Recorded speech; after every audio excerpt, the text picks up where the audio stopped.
This is a really interesting living/connection challenge for black.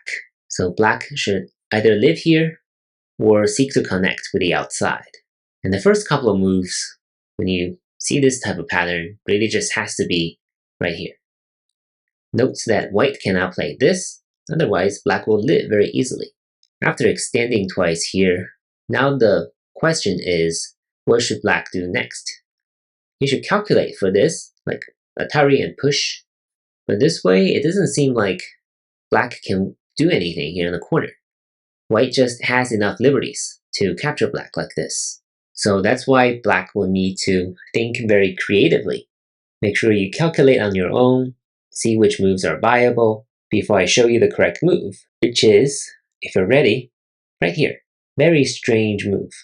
But it is threatening to cut white off, right? So white cannot play this. This will be a snapback.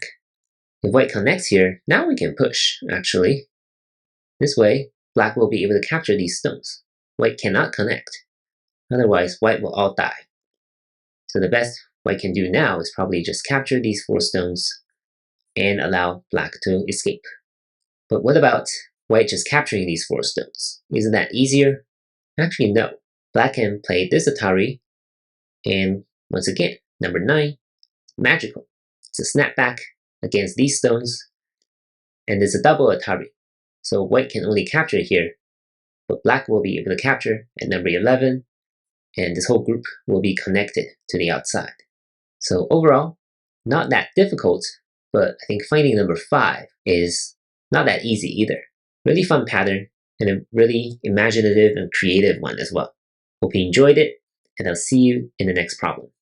Thank you for watching.